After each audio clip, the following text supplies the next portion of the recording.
Hello, everybody. Welcome to our panel, Balance is Bullshit. I think this is a really great topic, especially after what we've been through the last year or so with the pandemic. I know that balance has been even harder to achieve for those of us who are working women and mothers and caregivers, etc. So before we kick off our discussion today, I thought it would be great to do just a quick round robin introduction, and we can kind of give our audience a feel for who we are and what we do, both in our homes and in our business lives. So I can do a quick introduction of myself. My name is Julie Dye. I'm based outside of Austin, Texas. I'm a small business owner and have been for the last 9 years. I do marketing consulting in the healthcare world. And I also have a 9-year-old daughter, Emma, who is fierce and proud, and I'm so happy to be her mother, as well as a husband who we've been together for almost 30 years now. So I'm really excited to talk about this topic today and look forward to meeting each of you. So why don't I kick it off with Harriet and give us a quick introduction about yourself. Hi, good afternoon, everyone. I hope you're all well. I'm just really happy to be here. So this is like a really exciting opportunity for me. So my name is Harriet Owusu, and I'm an empowerment career and life coach. And I work with women to, I guess you could say, I help them find magic between who they are and what they do, and help them kind of overcome and combat all of those overwhelming feelings and not feeling fulfilled in life and career. I'm a single mom of one. My daughter is 11, going on 21, as girls are. But she's fabulous too. She teaches me so much about womanhood, and she keeps me young. So it's good. So I'm just really grateful to be here with you guys. I love the title, Balance is BS, because it really is. There's no such thing. But I'm sure we'll get into it later. Thanks. Welcome, Harriet. Cher, can you give us an overview of you and your background? Sure. So my name is Cher. I've been with my husband for almost 12 years, for over 12 years now, and I have a beautiful daughter named Belle, who's 22 months old, who is like the love of my life, and she's amazing. And I'm a dating coach. I run a business called NYC Wing Woman. So doing that, and I'm also a full-time stay-at-home mom as well. I'm also author of a book. It's called A Bond That Lasts Forever, which is all about mother and daughter relationships and how my mom and I became so close and how others can too. So I very strongly believe in, having that close bond, familial bond. So I love that. I have a podcast that's releasing June 7th called Chattermouth Podcast. I'm very big on social media at Cher Hubshare, but very excited to be here. Thank you so much for having me. Thank you, Cher. And Claudia. Hello, my name is Claudia Pena. I'm an active duty Army Lieutenant Colonel. I'm also a single mother. I'm stationed in Germany, so my son was born here. I arrived pregnant, so just balancing the not having my normal support network, my friends, my family here, with the COVID environment, limited childcare opportunities. All of that has been quite a challenge, but I'm also a paratrooper. My background is in special operations and airborne operations as well, and I'm an engineer officer. Wow. We've got a really great, diverse background with, all of us have a very different path, right, to our career and to motherhood. So it'll be interesting to hear how we've each tried to balance in our lives. So I thought we'd start because when I think about balance and motherhood and career, I really think about pre-pandemic and during pandemic, right? Because it's been so different. So I thought if we could start by talking a little bit about what were your lives like before the pandemic? And what were some of the ways that you were balancing your life? Or, was there a breaking moment for you, where you realized that you weren't balancing? And, I can certainly start with a moment where I knew that I was not in balance at all. I had been running my business, at that point for probably about 7 years. I had at that time a very demanding client, and I was having to travel a lot. And I remember having a breaking point in an airport one day, and I literally was in tears as I was, calling my client, calling my family, calling some women that I did some volunteer work with. And I just said, I'm at my breaking point, and I've got to let go of some things, and I've got to say no to some things. And so I was in a point where I really had to prioritize what was the most important things and what could I kind of let go of. And so that was, a real defining moment, I would say, in my life. And I really had to focus on what were the clients that I wanted to work with that were going to make me happy. How could I offload some things personally, from a professional and also from a volunteer perspective. So, I certainly wouldn't say that I got it all figured out, easily and quickly, but it was a process. And so I'm curious if any of you have had those breaking points, or on the flip side, if you felt like there were some things that help you sort of balance your life and your career and your family. Yeah, definitely. Sorry, I was trying to figure out my computer's about to, it's going to die soon. For me, before the pandemic, it was so much easier being able to, first of all, my whole business strategy had to change prior, after the pandemic hit. Before, I used to meet all my clients in person that I would work with. Everything was done in person. I'm a coach, and so we'd meet in person. Everything changed. Pandemic hit. You're not meeting in person anymore. So then we had to go virtual, and then being able to have to be at home and work with clients while being a totally stay-at-home mom, because beforehand, I can get a babysitter to come in, or a nanny, or someone just to, take care of my child. My husband works full time, so I don't have his help. My family lives in Florida, and I live in New York City. And so being able to figure out how to manage and find that balance between work life and home life it was a challenge, especially when you don't trust help coming in. Maybe you can have help, but it's scary with the pandemic, right? Like, we don't know. It's just, you could be one person who feels totally fine, but they can have COVID, and you just don't know. And so it's definitely was an adjustment finding that balance. So I definitely can relate to this topic for sure.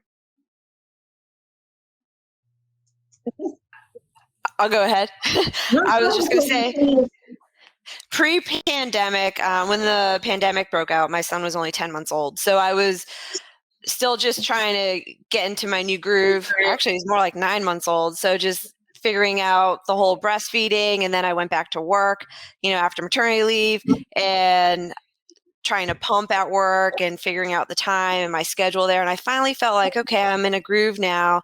I'm also in Germany, so I was enjoying my weekends traveling, holidays, being able to go explore. And then all of a sudden everything just quickly just shut down. But the big challenge for me has really been childcare. Because being in the military, I'm just in this hyper masculine environment all the time. And the big thing with childcare for us was that the daycare centers on the military bases started, first they were closed, just straight up closed. And then, so trying to telework, and a lot of the work we do can't be done from home. You can't be in the military working from home. It just doesn't work that way. And so, also, the child care centers, when they did open, they were closing early at 4 and then 5 o'clock. And, you're expected to work longer hours or just have that flexibility. And there was no flexibility allowed. And just being a minority as far as being a woman in this hyper-masculine sort of environment, a lot of men like to say things like, well, if the Army wanted you to have a baby, they would have issued you a baby, just like, we get issued a weapon, that sort of thing. So you're always trying to balance, but still be part of the team without needing to have, special exceptions or asking for a break, and it shouldn't be like that, because this is such a unique situation. So it's been a lot of re-education, a lot of things that have happened in the military post-pandemic. For instance, women used to not be able to attend different schools, even if the schools were just strictly classroom schools or classroom courses. But once these guys were attending the courses from the comfort of their beds or living rooms, it became very aware that, oh wait, pregnant women can go too. So there's been some good, things that have resulted from the pandemic that, pregnant women can sit in a classroom. Wow. So it's opened the eyes. And also as far as the postpartum piece with breastfeeding, we now are very good at permitting nursing or pumping facilities on all federal installations and things like that, or every building. But we still have a ways to go. We were actually watching G.I. Jane last night, and I know that's a fictionalized, version of things, but I think some of the things that came up in that, are very relevant to what you're talking about. And so, I'm very glad to hear that there has been, and not just in the military, right, but in business, there have been some good things to come out of all of this, right? I mean, I remember working for an agency probably 15 years ago and asking for the okay because of a commute that I had to be able to work from home a couple of days a week. And it was like, whoa, we don't do that, And now I feel like it's really going to be more accepted for a lot of companies to say, hey, we made it okay through a year of working from home. And so we can allow employees to do that. And, I know that we're seeing in the news that a lot of companies are even considering, getting rid of their office space. So, I definitely think there have been some silver linings to come of this. So Harriet, what about you? Talk to me a little bit about balance, whether it's before the pandemic or, during. Yeah, I think for me, prior to the pandemic, I was on quite a very tight schedule. So like my daughter was involved in quite a lot of activity. So she had a role in the West End. So I think in the States, it's like Broadway. And so she had a role in the West End, plus she had school. And I also work full time. So I'm also a full-time project manager as well as working on my coaching business. So everything was very regimented before the pandemic. We knew where we had to be, at what time, on what day. Time was limited, as it always is when you're a mother, but it was very regimented, and we knew where we had to be. And then kept coming home and kind of working from home. And during the pandemic, things started to slow down, but I found that I was just as busy. I wasn't running up and down doing God knows how many different activities and chauffeuring everywhere, but I still had a lot going on. I still had staff to attend to. I still had private clients to see to in my coaching practice. So I found during the pandemic and working from home, it got to a point where I really had to learn to set boundaries. And I think that was a really good thing that came out for me in this pandemic, because what was difficult was not only managing my emotions, but managing my daughter's emotions as well, and particularly being an only child, it was, okay, I need to find time to spend time with my daughter, but also be in the space of work and also be there for my clients as well. So I really had to learn boundaries. I really had to know how to say no to things. I really had to learn how to be in the moment. And that for me is what balance is about. It's not, I think sometimes we hear the word balance and it's this assumption that you've got to give everything 100%. But I think it's being in the moment of what activity it is that you're doing. So if I'm with my daughter, then I'm with my daughter and I'm spending time with her. And if I'm at work, then I have to communicate with her, you know what, baby girl, mummy's got to do this now, so you just have to bear with me. And sometimes it doesn't always go as straightforward as that. We know that things are just not as flexible as we would want them to be. But really, it is about learning boundaries and knowing that, okay, when 6 p.m. comes or when 5 p.m. comes, that's it, work's over. I'm not answering any emails. I'm not responding to any clients. But I communicate that with the people that I'm working with, and I communicate that with family as well. And I'm not really close in terms of location with my family. So if I need that extra support, it's difficult. And yeah, with childcare, I actually appreciate the fact that I didn't have to pay for extra childcare, because the cost of childcare while you're working was just a joke. So now I'm kind of saving my coins in that area. I love what you said, about like giving your all when it's like you're dividing time. And I think that's something that I had to learn too. It's like when I'm with my daughter, like let's put the phones away, or when I'm doing work, let's focus and like, let's get it done, right? So instead of just like doing a little, let me check Instagram, or whatever it is, right? It's really just focusing in. And I give everyone here like so much credit. Like we're all moms and we're all like doing like working and having time. Like being a mother is, no matter whether you're a working mom, a stay-at-home mom, like being a mom is a full-time job. They're always on your mind, no matter what you're doing. They're always there with you. And so I think, like the fact that, we have all of you from like doing all this amazing things is it's just so awesome. So I give you all so much credit, because it's hard figuring out that balance. But we all are doing it. We're doing it. And that's awesome. And that's the thing. I think it's recognizing, you know what, sometimes the ball is going to drop in some areas, but that's okay. And I really had to learn, again, with the boundaries, I really had to learn that, okay, and I am a little bit of a people pleaser. So if I say no to someone, I'm not doing it out of spite or to do it to hurt you. It's just literally, I need to focus on this moment. This multitasking is a myth. We do it because it has to be done, but you can't, it's difficult to focus in the moment. So I think that's really important. And yeah, like you said, we're all doing it. Being a mum is a job in itself.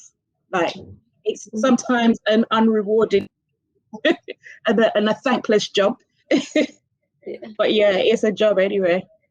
Right. And I found it impossible to work from home and be a mom because, I had a nanny, but we weren't allowed to have anybody else in our home at that point. So I was trying to balance the two and it didn't work for me. I don't know how you do it, Cher, if you're able to have a home business and also balance work.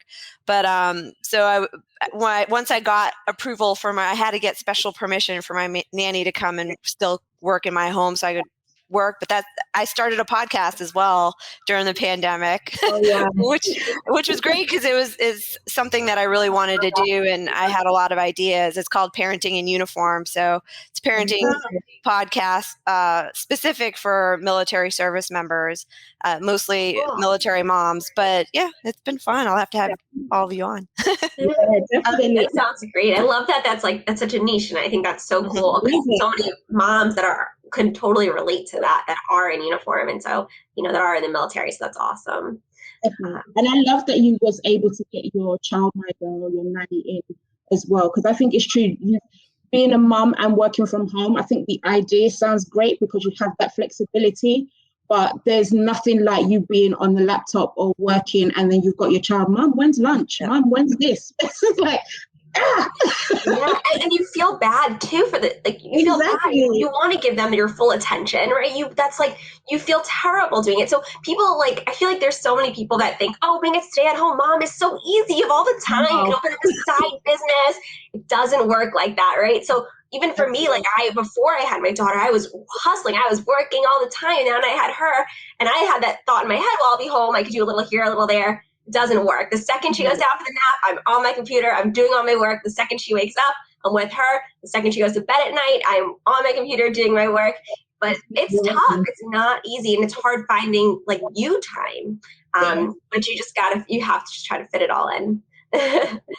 I have to tell you about the first year that I was a mom, as a new mom, and I had a consulting business that I had started. Well, actually, that's a great sort of balance story, right? So I was working full time for a company when I was pregnant with my daughter, and I had gone back from maternity leave and quickly realized that it was just not going to work, right?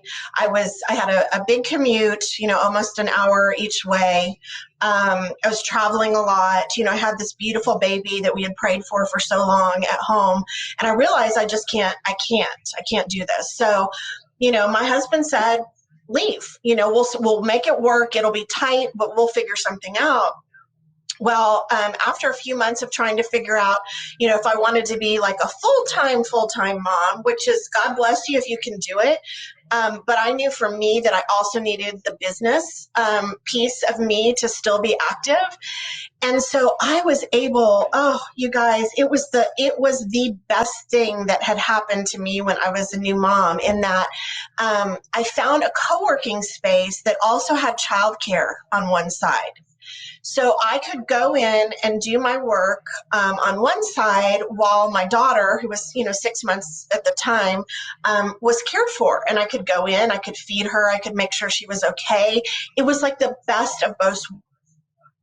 And I full credit to that company and that co-working space for really helping me start my business, because they saw this need for childcare for moms who are consultants or need to be not in the house all the time but need to be working. And so I think that idea was kind of before its time. That was 9 years ago.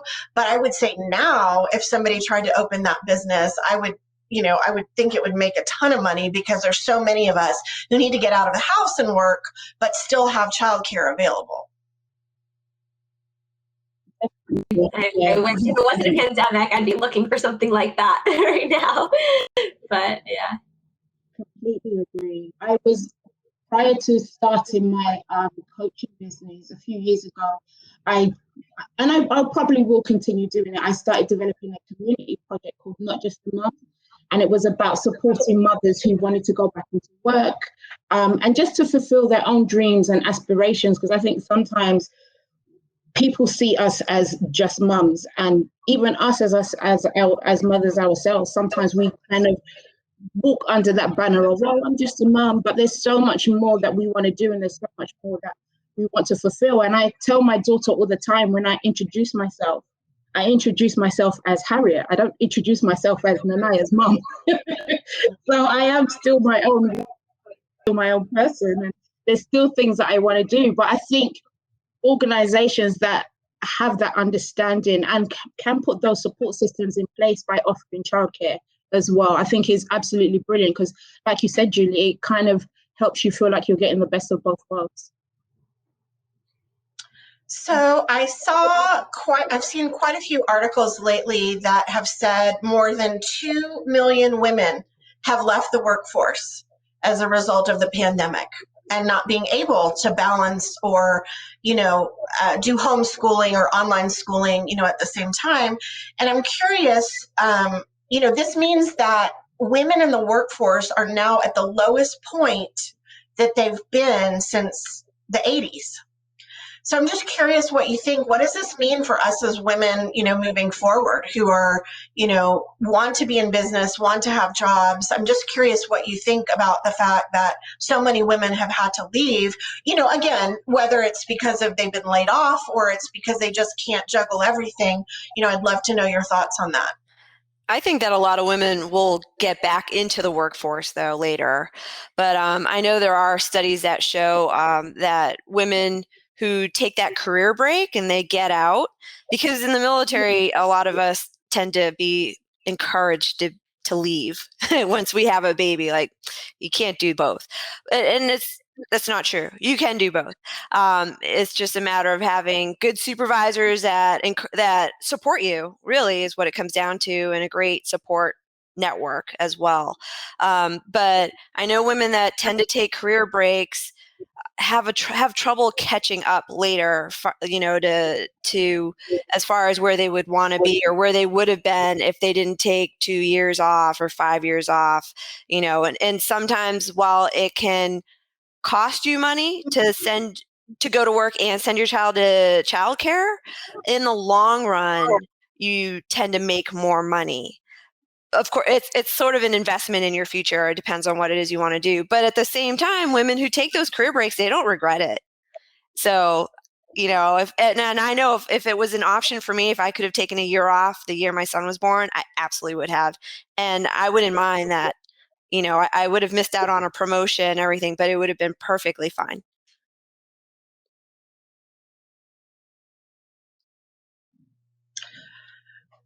So I was thinking about social media when I was thinking about this panel and what we were going to be discussing. And I'm curious,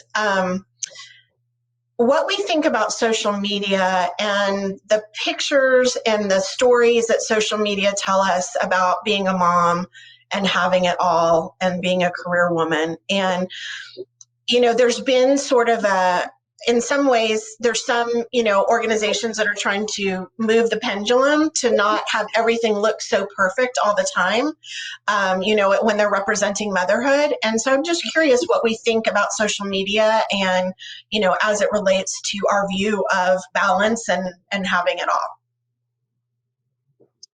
all.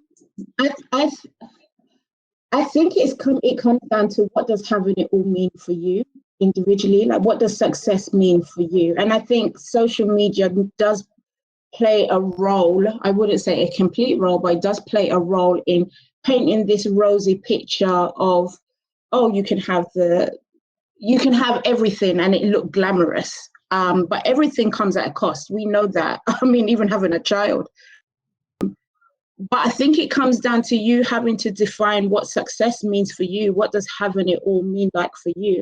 And having it all may just be, okay, I'm just a full-time mom. That's my focus. That's where I want to put my attention. I'm not really interested in starting a business or going to work or having a partner, whatever it is. It's defining what it means for you. And I think you kind of have to take social media with a pinch of salt. I really had to, at one point, take a really big social media break. I came off of all social media platforms because I found myself getting into that comparison mode. And, oh my God, look at her. She's had 3 kids and I've only had 1 and my stomach looks like this. And I had to really speak to myself and really pay attention to my self-conversations. And so I took myself off social media. But when I came back, again, the way my perception changed, and I just had to really have a conversation with myself and say, okay, Harriet, what does success mean like for you? It might look good for them, but is that what you want for yourself? And in some cases, no, it wasn't. For me, success is just having peace in whatever area that I'm doing, or in my home life, in my family life. And I don't always see that on social media. I now kind of watch it like I'm watching a reality show, to be honest with you. I try not to take it too seriously. And at the end of the day, people show you what they want to show you, right? It's the highlight reels. It's never really about people going through their down moments. And that's not life. We know that's not life. So I think once we kind of understand, well, okay, these are the best parts. We don't know what it took for them to get to that part. But yeah, I think it's more or less just defining what success means for you. Oh, Cher, you're on mute. Yeah, I definitely agree with what you're saying, 100%. I have a larger social media following, and I try very hard to try to keep it as real as possible. Because even for me, someone who knows the industry, I've done like reality TV and different things like that. I know that when we're on TV, when we're on social media, so many times it's us putting on this facade and we are showing what we want others to see. But it's so hard not to compare to that. I try so hard to tell my friends or my clients or people that like, that's what they want you to see. And even I'm a victim of it too. I'll see someone who has 3 kids and they look like they have it all figured out. And I'm like, I have 1 child and I am like, my hair is sticking up. Like I look at them like, how do you have makeup on today? Like the fact that I did my hair for this is like a huge deal. Okay. Like, right. But I don't go on social media as much. My hair is like crazy. I try to now. Back in the day before, I used to like try to like look more glamorous, and now I've just accepted like I want to show me and who I am and the raw me, because I feel like there needs to be more of that. Because if people are going to be comparing, people are looking and thinking you have it all on your social media. I want people to realize like it's okay to be a mess. It's okay to not have your makeup on or just to be real. And I just want to support others who understand that.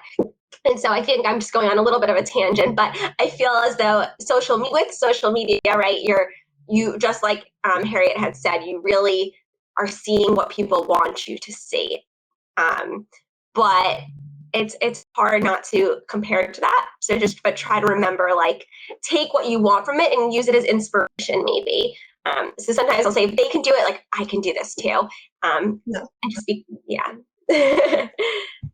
Well, I even think about, so, we're talking social media, but now that I start thinking about, we're also seeing this a little bit, in the online Zoom meeting world, right?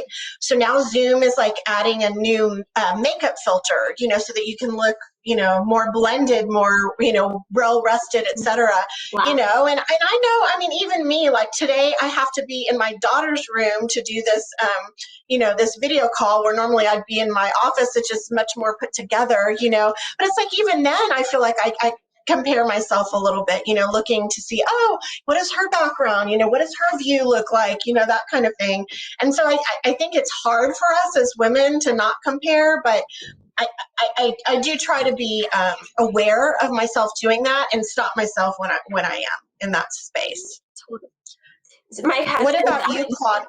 Oh, so I was just going to go off of one thing that you just said, Julie, is that there's something called selfie dysmorphia, which is actually a big thing nowadays. My husband's a plastic surgeon, and they see a lot of people coming in want to look like their filter. So they'll see themselves with a smaller nose, bigger lips, or whatever it is, and they're wanting to kind of look like how they are on that filter, which is, it's interesting how social media is really changing the world in so many different ways, some so positive, some negative, but I just thought it was very interesting that you said the whole filter thing, because some people are taking it to another level. Someone said self-dysmorphia on the side, and yeah, so it's the thought of seeing yourself with this filter and wanting to look like that in reality, not just with a filter on, so they're seeking plastic surgery for it. Wow. Yeah, wow, that's a lot. I would say there's so many articles on it. It's interesting because I was obviously talking about keeping it real. You guys are lucky I didn't get my headscarf today, because that's usually how I will be rolling around. I think for me, it's dependent on what the setting is. If it's a professional setting, so I do an Instagram live every 2 weeks called Winning Women. And before I started that, during the pandemic, I hadn't worn any makeup. I would go on Zoom without makeup, in my headscarf or my bonnet, whatever I feel like. Like, you're lucky I showed up, to be honest with you. That's how I treated Zoom after a while. But I've started to feel that, well, it actually makes me feel good. So it became less about what other people wanted and what I wanted for myself. And so if I felt like putting on makeup, I'd put on makeup. If I really didn't feel like it, I didn't feel like it. But that selfie dysmorphia thing just sounds, wow, to me, wanting a permanent filter all the time. So one of the important things that we hear all the time as women is we need to put our own oxygen mask on first, right? Before we help our family, our children, et cetera.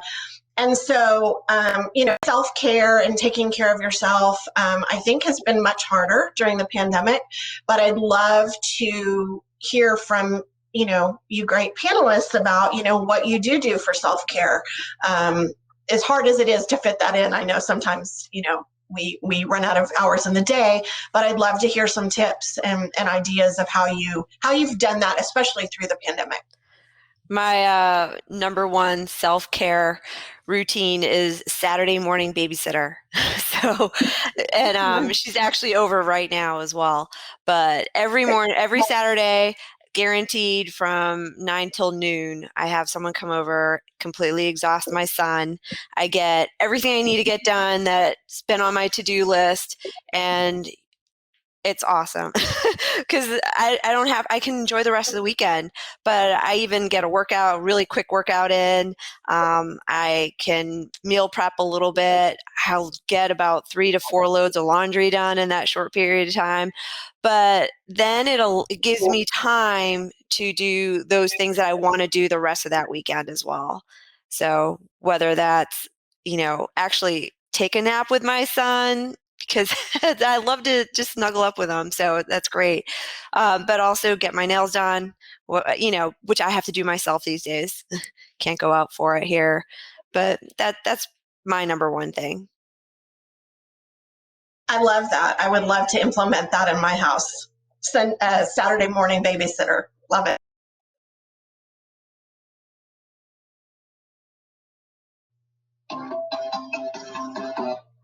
Harriet, what about you? Or Cher? Yeah, for You me, go first. yeah, okay, cool. I think for me, self-care is, again, boundaries. I don't know why it's really the pandemic that's really talking about that word, because it really wasn't a thing before now. But just being in the moment, yes, I'm big for getting my nails done, getting my hair done. It makes me feel good. I'm a well, like I get joy from toast. So I love my food. So that for me is self-care. And I think for me, one thing that I've really come to understand as well is my ability to recognize that I have a choice. And that's my power. My superpower is that I have a choice. And so if I don't want to do something, or if I don't want to engage in something, I won't. And then I won't feel bad about it either.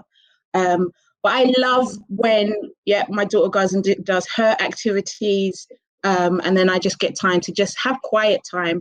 It's lovely, yes, Claudia, where you can snuggle up with them when they're a baby. But when they start talking back and they start giving you the attitude, it's like, you go to sleep. I'm going to go do my own thing.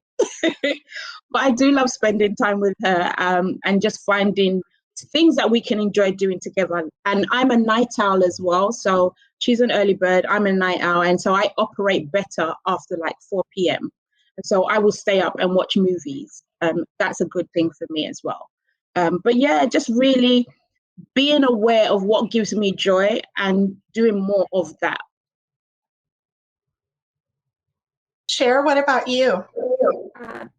I'm looking at the comments right now in the chat, and I see Carla says before, I used to say yes to things too often before the pandemic and all. And I totally can agree. I think something that did positive come out of the pandemic is being able to learn kind of to say no when there's something pressing, like being able to not just say yes to everything. I was always like the yes girl. Like someone asked me, hey, let's hang out, let's do this, let's do that. And I was always like, yes, let's do it. But now being able to really decide on what I need to be doing or what I should be doing and being able to find that balance. But, having a daughter, going back to what Julie was saying, having a baby, she's now 22 months old, but also being the only one home with her, finding time to even shower, like that was a big deal. I'm sure a lot of you can relate when you had little ones at home, just finding that time to take a shower. It's like a big deal, right? But now I have, being able to ask for help when you need it. So if my husband does have an early day, I'll tell him, hey, why don't you take her to the park for a little bit? Let me focus on me and do my things that I need to accomplish. Also, like Harriet, I'm also a night owl as well. So when my daughter goes to bed at 7 o'clock, I'm like, all right, it's go time. Let's do the things that I want to do, whether it's run out to do something or stay inside. It's nice to be able to have that time, being that I am a night owl.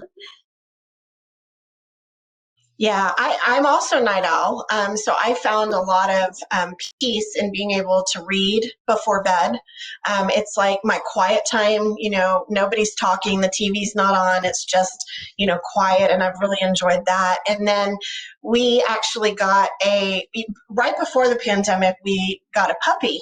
And it's a border collie, which is a very active breed that needs to be out a lot. And so for me during the pandemic, just being able to go outside in my backyard with my dog and throw the ball just for a few minutes.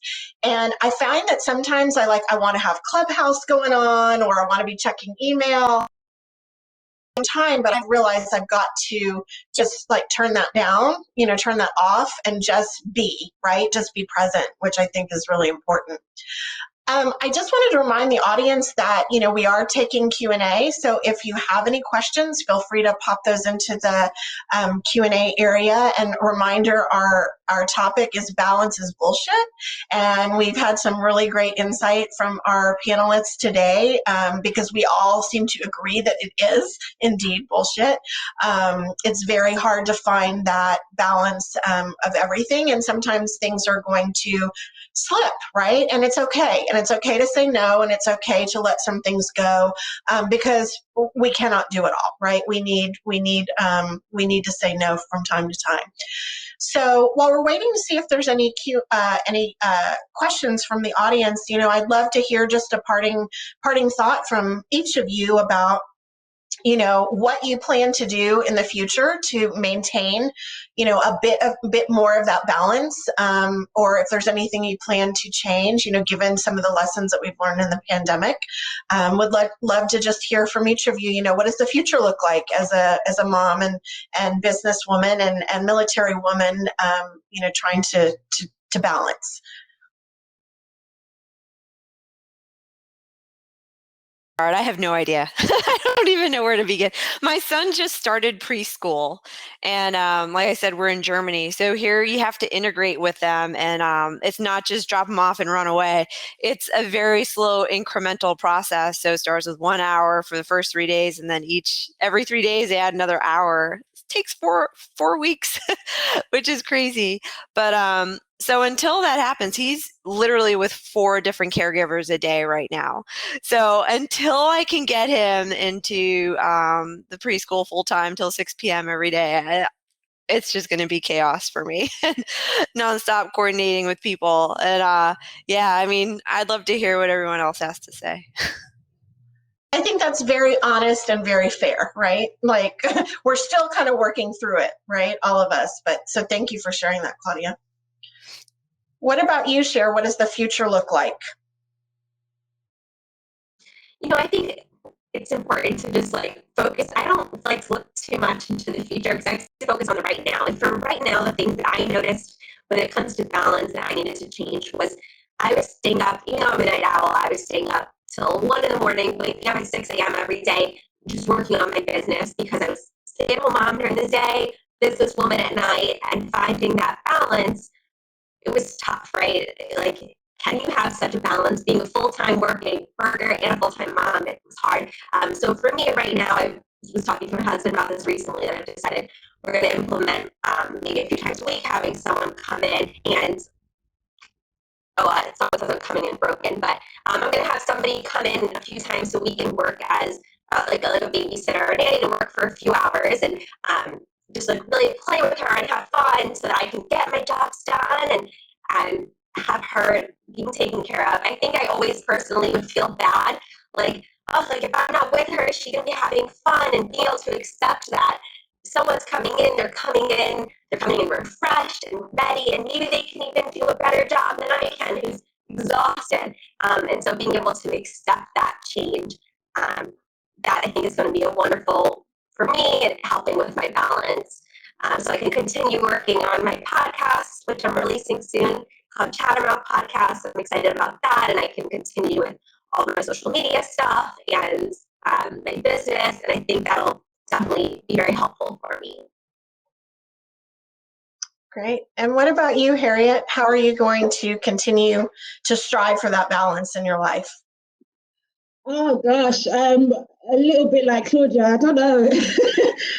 I think for me, my thing has always been just to take each day as it comes. I am a bit of a control freak, and I know, okay, I want to do this. There's so many things that I want to do in my business.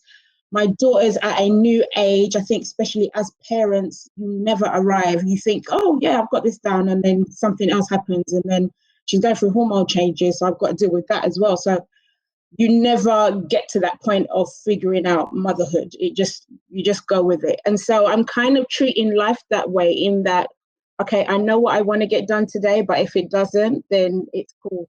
I'm literally just taking each day as it comes. I'm still thinking about how I'm going to be transitioning from my full-time job into my business and making that full-time. But yeah, literally just taking it one day at a time. I'm working on my events as well, and as I said, I've got my Winning Women series that's live tonight on Instagram. I think for you guys, it'll be like 3:30 in the afternoon, and for us, it will be 8:30. So I'll be doing that. And my daughter starts secondary school in September. I'm not sure what that equates to for you guys. So she's going into year 7. So I don't know if that's like high school. I'm not sure what that's like in the States or in Germany. So, but she's 11. I'm sure you can figure it out. So she will be going into secondary school in September. So that's a new transition for the both of us to kind of deal with. And so, yeah, there's going to be some challenges around that. We're now getting into making her a lot more independent, so taking herself to school and all of that stuff. And just finding out, like I said, what brings me joy and just being in that moment, and trying to not overwhelm myself. It's just taking it one day at a time. Yeah, one of the, again, we talked early in our discussion about silver linings from the whole pandemic. And one of the things I'm going to try to do to maintain some of the balance is not get overscheduled, right? I think about Christmas time, pre-pandemic, and Christmas time, holiday time, during the pandemic. And I realized like how much more time we had just to enjoy each other when we didn't have an event, every day of every weekend leading up to the holiday. And so I'm going to try to keep that in mind and not overschedule and not try to fill every moment like I feel like we used to do, or at least I used to do, prior to the pandemic. So, I'm really kind of looking forward to easing back into real life a little bit and not just going to 100 miles an hour, right out of the gate. We're in Texas where things have been pretty much opening up for quite a while, but we've just been doing it very slowly. And I think, in part that's because I've enjoyed the slower pace a little bit, and not being overscheduled every moment. So, well, I thank our panelists so much for this discussion. Some amazing women, and I so enjoy your frankness and, the fact that we're all willing to say that, hey, none of us have it all. We're all trying, we're all doing the best we can. And we need to give ourselves and our other mom friends and colleagues some grace, because we're all in this together. And, we've certainly learned a lot over the last year. And, I just thank our panelists again, and thank you to our audience for listening in. And I'll just double check to make sure there aren't any questions. It doesn't look like we have any. But with that, I think we'll sign off. Thank you so much. This was great. It was so nice meeting everybody. Thanks, everybody. Bye. Take care. Bye. Take care. Bye.